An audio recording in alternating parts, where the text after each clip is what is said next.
नमस्कार, स्वागत अभिनंदन है आप सभी का आपके अपने YouTube channel Kedarnath classes Uttarakhand में। तो रोज़ाना 9 बजे हमने एक सीरीज चलाई है जिसमें हम उत्तराखंड के क्वेश्चनों को लेकर आते हैं जो आपके आगामी परीक्षाएं प्रवक्ता, लोअर पीसीएस और उत्तराखंड पुलिस और जो अभी आने वाली वैकेंसी है जैसे फॉरेस्ट गार्ड हुआ, सभी के लिए महत्वपूर्ण है। ये एक रिवीजन के तौर पर आपकी क्लास है। आप अपने चैप्टर वाइज कहीं से भी पढ़ रहे होंगे तो उसको आप रिवीजन मात्र 20 मिनट में कर सकते हैं। और मैं हर क्वेश्चन के साथ कुछ एक्स्ट्रा क्वेश्चन भी आपको बता के चलता हूँ, उनको या तो आप नोट कर सकते हैं, जैसे कोई क्वेश्चन आएगा उससे संबंधित मैं आपको क्वेश्चन बताऊंगा, या तो आप उन्हें नोट कर लें या फिर आप हमारे टेलीग्राम चैनल को ज्वाइन कर लें, जहां पर मैं ये एक तो प्रैक्टिस सेट जो मैं अभी करा रहा हूँ ये पीडीएफ डालूंगा और साथ ही जो एक्स्ट्रा क्वेश्चन होते हैं उनकी भी मैं साथ ही साथ पीडीएफ अपलोड कर दूंगा, तो आप वहां से भी उसको देख सकते हैं। उसके लिए आपको हमारा टेलीग्राम चैनल ज्वाइन करना होगा। चलिएगा वीडियो की शुरुआत करते हैं, और अगर अभी तक किसी ने भी चैनल को सब्सक्राइब नहीं किया तो वह चैनल को सब्सक्राइब कर लें। पहला क्वेश्चन है, निम्न में किसका प्राचीन नाम राजगढ़ी था? तो देखिएगा राजगढ़ी प्राचीन नाम बड़कोट का था। तो क्वेश्चन नंबर 1 का आंसर आपका बी हो जाता है, बड़कोट। बड़कोट आंसर आपका एकदम करेक्ट है। अगले क्वेश्चन की तरफ बढ़ते हैं। क्वेश्चन हमारा नेक्स्ट है, लाता खर्क बुग्याल कहाँ पर स्थित है? तो देखिएगा लाता खर्क बुग्याल आपका चमोली में है। ऑप्शन ए आपका करेक्ट हो जाएगा, चमोली। चमोली की हम बात करें तो आप सभी को पता है राज्य का सबसे बड़ा जिला क्षेत्रफल में चमोली है, जिसका टोटल क्षेत्रफल 80-30 वर्ग किलोमीटर है। बढ़ते हैं अगले प्रश्न की तरफ। गढ़ रेवाड़ नामक समाचार पत्र 1973 में उत्तरकाशी जिले में किसने संपादित किया था? तो इसको संपादित किया था सुरेंद्र भट्ट जी ने। तो नेक्स्ट हमारा आंसर हो जाएगा सुरेंद्र भट्ट। या तो क्वेश्चन है, गढ़ रेवाड़ समाचार पत्र कब प्रकाशित हुआ था? 73 में। कहां से? उत्तरकाशी में। और इसका संपादन किसने किया था? सुरेंद्र भट्ट जी ने। अगला क्वेश्चन है, राज्य के प्रसिद्ध शतरंज खिलाड़ी परिमार्जन नेगी का संबंध किस जनपद से है? तो परिमार्जन नेगी जी का संबंध आपका चमोली जिले से है। हमारा ऑप्शन बी एकदम करेक्ट हो जाएगा। अगला क्वेश्चन है हमारा, निम्नलिखित में से सीमांकन के आधार पर राज्य का आंतरिक जनपद कौन सा है? देखिएगा अगर हम बात करें, आप सभी को पता है जो ये हमारे ज़िले हैं, जैसे पिथौरागढ़ हुआ आपका, ये दो देशों से सीमा बनाता है मुख्य रूप से। एक आपका चीन से और उसके बाद नेपाल से। उत्तरकाशी आपका चीन से सीमा बनाता है, और पौड़ी आपका जैसे यूपी वगैरह से सीमा बना लेता है, राज्य यूपी से। लेकिन हमारा रुद्रप्रयाग जो जिला है ये एक आंतरिक जिला है। आंतरिक जिला मतलब ये ना तो किसी अन्य देश से सीमा साझा करता है और ना ही किसी प्रदेश से सीमा साझा करता है। अगर मैं राज्य में आंतरिक जिलों की बात करता हूं तो राज्य में 4 आंतरिक जिले हैं, जिनकी मैं आपको ट्रिक बताता हूं, आप याद रखिएगा। एक आपको ट्रिक याद रखनी है, बाटर। ये याद रखना, बै से आपका बागेश्वर आ जाएगा, अ से अल्मोड़ा, ट से टिहरी और र से रुद्रप्रयाग। ये 4 जिले हमारे प्रदेश के ऐसे हैं जिनका कोई भी या किसी भी देश या प्रदेश से सीमा साझा नहीं करते हैं। तो फिलहाल हमारा रुद्रप्रयाग आंसर सही हो जाएगा। तो देखिएगा रुद्रप्रयाग की अगर हम बात करें तो रुद्रप्रयाग से कुछ क्वेश्चन हमें देखने को मिलते हैं, उनकी मैं चर्चा आपके सामने करूंगा। उन क्वेश्चनों को आप नोट करिएगा, काफी इंपॉर्टेंट है। देखिएगा रुद्रप्रयाग की अगर हम बात करते हैं सबसे पहले, तो जो हमारा रुद्रप्रयाग जिला है, रुद्रप्रयाग जिले की जो स्थापना हुई थी वो वर्ष 1997 में हुई थी। रुद्रप्रयाग की स्थापना 1997 में हुई।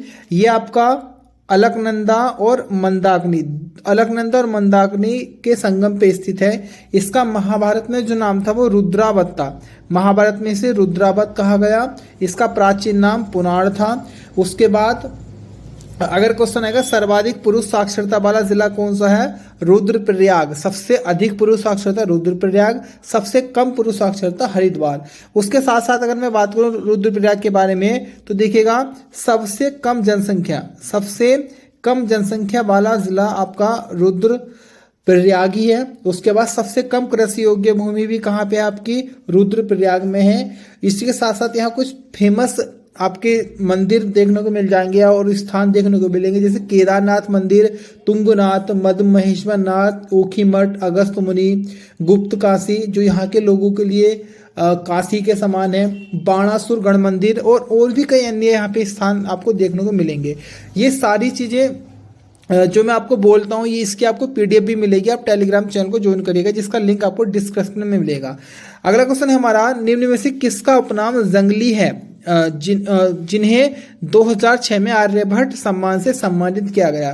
तो देखिएगा जगत सिंह चौधरी की अगर हम बात करते हैं तो जगत सिंह चौधरी का उपनाम जंगली है। जगत सिंह चौधरी आपके रुद्रप्रयाग के ही निवासी थे और वर्ष 2006 में इन्हें आर्यभट्ट सम्मान मिला और 2000 में इंदिरा गांधी वृक्ष मित्र पुरस्कार इन्हें मिला था। अगला क्वेश्चन है हमारा, ललित सुरदेव के बाद उसके पुत्र भूदेव के राजा बनने का उल्लेख कहाँ मिलता है? तो देखिएगा ये उल्लेख हमें मिलता है कल्हड़ की राज तरंगिणी में। कल्हड़ की राज तरंगिणी आपका पांडुकेश्वर ताम्रपत्र में।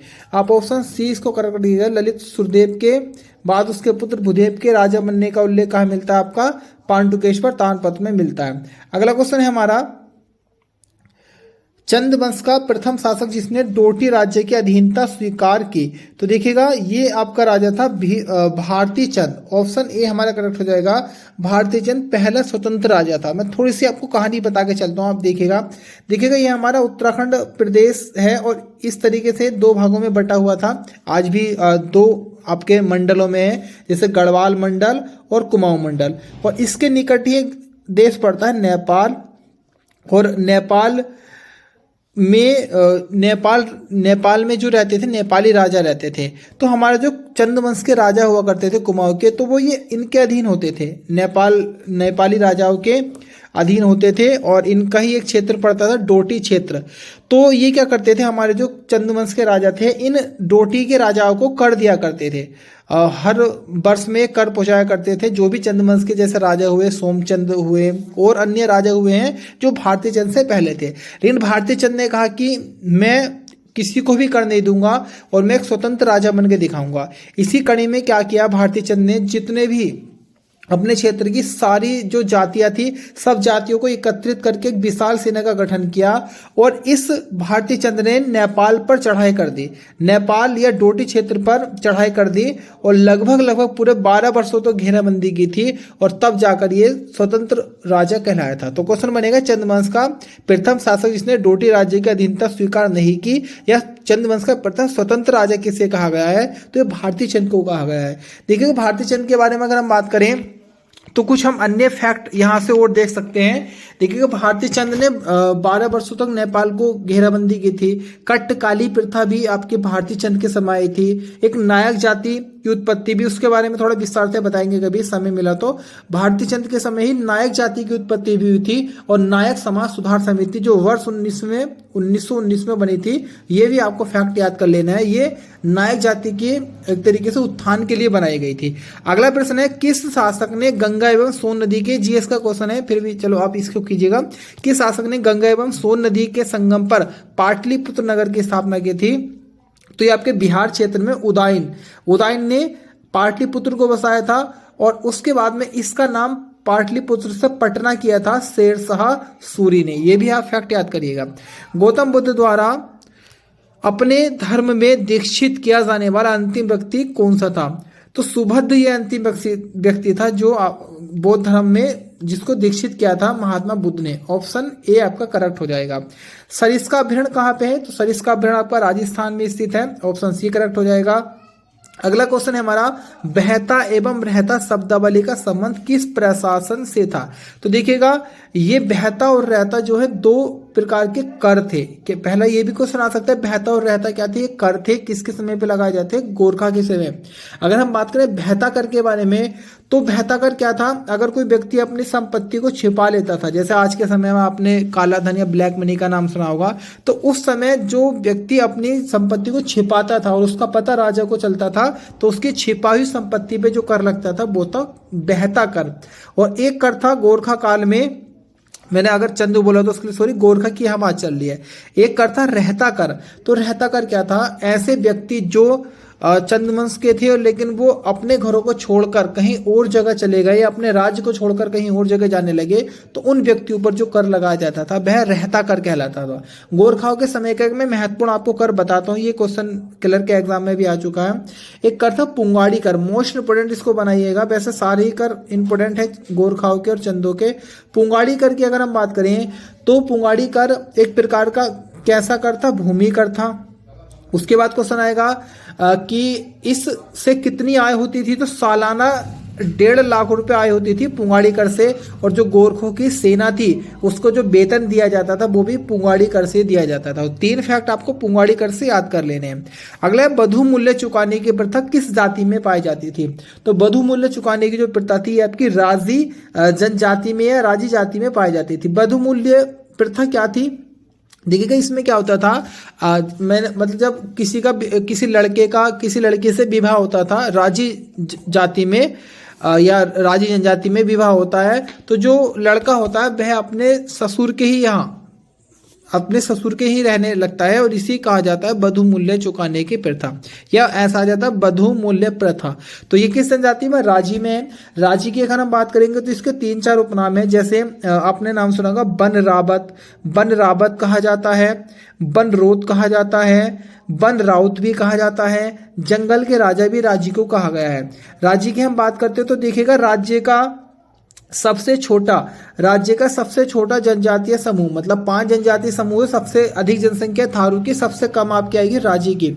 उसके बाद अगर हम बात करेंगे सर्वाधिक राजी आपके कहाँ पे निवास करते हैं? पिथौरागढ़ में निवास करते हैं। इनकी मुख्य भाषा कौन सी है? मुख्य भाषा तो मुंडा है, लेकिन ये अपनी भाषा में तिब्बती एवं संस्कृत भाषा का भी प्रयोग करते हैं। उसके बाद इनके आवास को, ये भी क्वेश्चन बड़ा फेमस है, कई बार आता है, इनके आवास को कहा जाता है रोत्युड़ा। उसके बाद इनमें ही होता है विवाह से पहले सांग जांगी एवं पेठा संस्कार। और ये भी बड़ा इंपॉर्टेंट क्वेश्चन है, राज्य के मुख्य देवता कौन से हैं? वाघनाथ देवता। और काष्ठ कला में निपुण कौन सी जनजाति है? राजी जनजाति। एक क्वेश्चन आता है धातु शिल्प में कौन सी जाति प्रसिद्ध है? तो वो टमटा समुदाय आ जाता है। अगला क्वेश्चन है हमारा उत्तराखंड के संदर्भ में बागबट्टी क्या है? तो ये तो कई बार रिपीटेड क्वेश्चन एग्जाम में आया हुआ है। बागबट्टी एक प्रकार का खेल है। और उत्तराखंड का राज्य खेल कौन सा है? फुटबॉल है। ये भी आपको याद करके चलना। देखिएगा ये बहुत मेहनत के बाद वीडियो बनाई जाती है।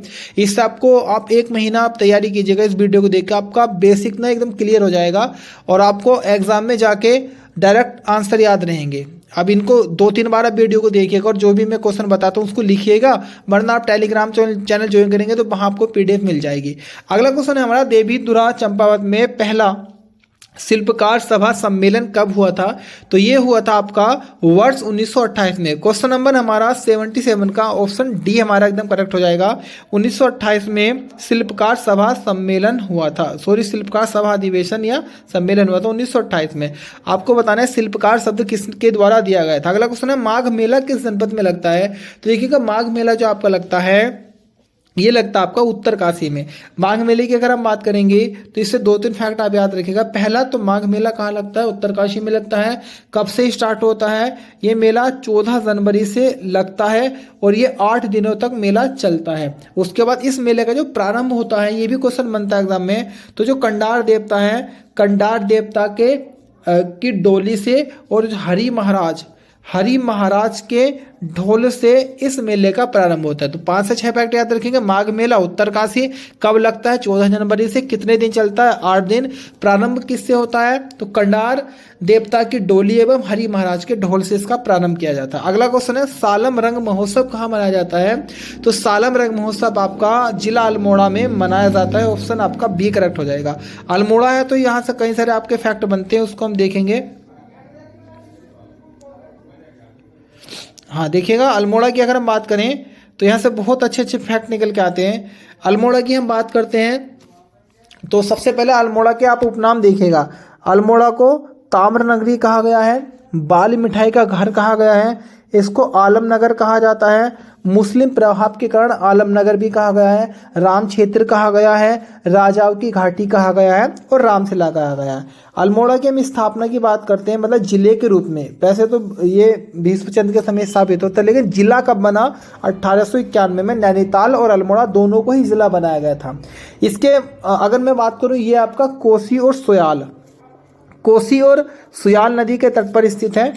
अल्मोड़ा आपका कोसी और सुयाल याद रखिएगा, कोसी प्लस सोयाल नदी के तट पर है, लेकिन अल्मोड़ा के जो मध्य से नदी बहती है वो बहती है गोरी नदी। इसके बाद कुछ बेसिक फैक्ट है, जैसे सबसे ज़्यादा लिंगानुपात अल्मोड़ा का है 1139। उसके बाद उत्तराखंड में आपको पता है 5 लोकसभा की सीटें हैं और उन 5 में से एकमात्र जो SC आरक्षित है वो आपकी अल्मोड़ा की सीट आ जाती है। उसके बाद सर्वाधिक चांदी के भंडार या सर्वाधिक चांदी कहाँ पाई जाती है? अल्मोड़ा में पाई जाती है। यहाँ गोरखों का अधिकार हो गया था 1790 से और 1815 से यहाँ अंग्रेजों का अधिकार हुआ था। यहाँ पे प्रमुख स्थान है रानीखेत, चौबटिया, ताड़ीखेत, कुमाऊं रेजिमेंट, कटारमल सूर्य मंदिर, जागेश्वर मंदिर समूह, चित्तई मंदिर और द्वाराहाट मंदिर समूह। अगर किसी को स्पीड थोड़ी तेज लगती हो तो वो अपने यूट्यूब सेटिंग में जाके स्पीड को कम कर सकते हैं, अगर कुछ ऐसे जो न्यू स्टूडेंट है उनको अगर स्पीड फास्ट लग रही हो। लेकिन मैं इसी तरीके से पढ़ाता हूँ जिससे अच्छा रिवीजन हो जाए। अगला क्वेश्चन है, और हाँ एक सीरीज हम सुबह को भी स्टार्ट करने वाले हैं जिसमें परीक्षा वाणी का रिवीजन आएगा, जहाँ सीधे क्वेश्चन और आंसर रहेंगे। वहाँ मैं जो थोड़ा एक्स्ट्रा क्वेश्चन बताता हूँ उसको नहीं बताऊंगा, वो परीक्षा वाणी है उसको रिवीजन करना है जल्दी से। अगला क्वेश्चन है, लोक संस्कृति संग्रहालय जो कि भीमताल नैनीताल में स्थित है, इसकी स्थापना किस वर्ष की गई थी? तो इसको स्थापित किया गया था 1983 में। आपको आंसर बताना है कि इसको किसने स्थापित किया था। ऑप्शन बी करेक्ट हो जाएगा। अगला क्वेश्चन है, निम्न में से किस मंदिर की स्थापना 1972 में मदन शर्मा जी ने की थी? तो ये आपका मंदिर था ऑप्शन ए, कामाख्या मंदिर की स्थापना 1972 में मदन शर्मा के द्वारा की गई थी। ऑप्शन ए सही है। देखिएगा लगभग 55-60 क्वेश्चन ये मैं ये इस तरीके से कराता हूँ, कम से कम 70-80 क्वेश्चन मैं आपको एक्स्ट्रा बता के चल रहा हूँ। तो आपको 20 मिनट में लगभग 100 प्लस क्वेश्चन हो रहे हैं, तो आप इस क्लास को मिस मत करिएगा।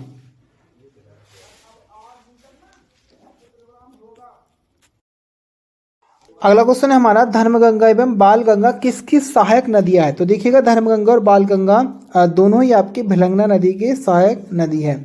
खतलिंग ग्लेशियर से आपकी भिलंगना नदी निकलती है, ये पॉइंट आप याद रखिएगा। अगला क्वेश्चन है, कफनी बुग्याल कहाँ पे स्थित है? तो ये कई बार एग्जाम में अभी आता है, रिपीटेड क्वेश्चन है। तो कफनी बुग्याल आपका बागेश्वर जिले में स्थित है। ऑप्शन ए करेक्ट हो जाएगा। कुमाऊं राष्ट्रीय मोर्चे का गठन किसने किया था? तो कामरेड PC जोशी जी के द्वारा कुमाऊं राष्ट्रीय मोर्चे का गठन किया गया था। अगर हम बात करें इसके बारे में तो इसका गठन वर्ष 1970 में हुआ था। 1970 में गठन किया गया था। इसके बाद दो और आपको याद रखना है, उत्तराखंड मुक्ति मोर्चा। उत्तराखंड मुक्ति मोर्चा की स्थापना 1991 में हुई थी। और आएगा संयुक्त उत्तराखंड राज्य मोर्चा, उसकी स्थापना 1994 में हुई थी। एक बार आप फिर से देखिएगा, कुमाऊं राष्ट्रीय मोर्चा 1970, उत्तराखंड मुक्ति मोर्चा 1991 और संयुक्त उत्तराखंड राज्य मोर्चा 1994। अगला क्वेश्चन है हमारा, राव वीरेंद्र संग्रहालय कहाँ पे स्थित है?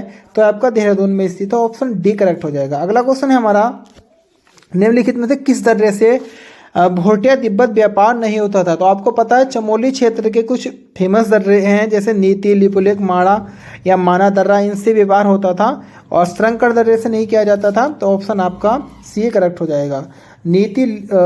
नीति, लिपुलेख और माना और नीति चमोली में, लिपुलेख आपका पिथौरागढ़ क्षेत्र में आ जाता है। कुनकुन खाल दर्रा किस जनपद में स्थित है? तो कुनकुन खाल दर्रा आपका चमोली जिला में या चमोली जनपद में। ऑप्शन डी करेक्ट है। ग्रीन स्कूल की अवधारणा के प्रतिपादक कौन थे? तो वीरेंद्र रावत जी थे। ऑप्शन ए करेक्ट हो जाएगा। अगला क्वेश्चन है हमारा, तुग्गल नामक आभूषण शरीर के किस अंग में पहना जाता है? तो तुग्गल आपका पहना जाता है कान में। कान के कुछ अन्य आभूषण मैं आपको बता देता हूँ, देखिएगा। एक तो आपका तुग्गल हो गया, इस तुग्गल को ही बजनी नाम से भी जाना गया है, याद रखिएगा, तुग्गल को ही बजनी नाम से जाना जाता है। इसके बाद आपका मूर्खली आभूषण भी कान में पहना जाता है। कुंडल या इसको हम कर्णफूल भी बोल देते हैं, ये भी कान में पहना जाता है। और गोरख भी याद रखिएगा। तो बजनी जिसे तुग्गल भी कहा गया है, मूर्खली, कुंडल या कर्णफूल और गोरख, ये सारे के ही सारे आपके कान में पहने जाते हैं। निम्न में से किस नृत्य को कुमाऊं में झोड़ा कहा गया है? तो ये आपका कहा गया है बच्चों चांचरी नृत्य को। चांचरी को भोनी भी कहा जाता है, ये भी आपको याद रखना। ऑप्शन ए करेक्ट है। निम्नलिखित में किसका प्राचीन नाम पुनाड़ था? तो देखिएगा रुद्रप्रयाग का ही प्राचीन नाम आपका पुनाड़ था। प्रसिद्ध भैरव छाप शिला कहाँ पे स्थित है? तो भैरव छाप शिला आपकी केदारनाथ में स्थित है। ऑप्शन सी करेक्ट हो जाएगा। कागज की नाव एवं कभी कभार, ये 2 कृति है, ये किस लेखक की है? तो ये आपकी आ जाती है शैलेश मटियानी जी की। ऑप्शन ए हमारा एकदम करेक्ट हो जाएगा। अगला क्वेश्चन है, निम्नलिखित में से कौन अपने बाल्यकाल में अंबर नाम से कविता लिखता था? ये लिखते थे आपके पीताम्बर दत्त बड़तवाल जी। ऑप्शन डी करेक्ट हो जाएगा। ब्रह्म कपाली नामक स्थान जहां पितरों को पिंड अर्पित किया जाता है, वह स्थान कहाँ पे स्थित है? तो बच्चों ये स्थित है हमारा बद्रीनाथ में। ऑप्शन बी करेक्ट हो जाएगा।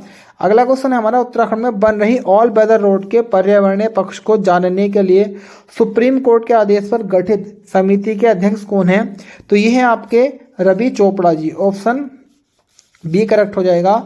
स्वच्छ सर्वेक्षण 2019 में चमोली जनपद के गोचर शहर को स्वच्छता का प्रथम स्थान किस श्रेणी में मिला? तो ये मिला है आपका नमामि गंगे शहर की श्रेणी में। ऑप्शन सी करेक्ट हो जाएगा। उसके बाद है अगला क्वेश्चन, निम्न से किस व्यक्ति के नाम के आगे पंडित उपाधि अलंकृत है? तो आपने सुना होगा पंडित नैनी सिंह रावत कहा जाता है, जो पिथौरागढ़ के निवासी है। ऑप्शन डी करेक्ट हो जाएगा। अगला क्वेश्चन है, किस नदी में अमोनिया नाइट्रोजन पर रोक लगाने के लिए एक संयुक्त अध्यक्ष समूह निगरानी दल का गठन किया गया? तो ये किया गया यमुना नदी पर। और आज की वीडियो का अंतिम क्वेश्चन है, भारत का पहला पॉलिनेटर पार्क जिसे परागणकर्ता पार्क भी कहा जाता है या परागकण पार्क भी बोल देते हैं, ये आपका उत्तराखंड में स्थित है। आपको कमेंट बॉक्स में बताना है कि उत्तराखंड के किस जिले में स्थित है। 4 ऑप्शन देता हूँ आपको, पिथौरागढ़ में, नैनीताल में, उत्तरकाशी में, चमोली में। आज की वीडियो में इतना ही। अगर किसी ने चैनल को सब्सक्राइब नहीं किया और टेलीग्राम ग्रुप ज्वाइन नहीं किया है तो दोनों ही टेलीग्राम ज्वाइन कर ले और यूट्यूब चैनल को सब्सक्राइब कर ले। धन्यवाद।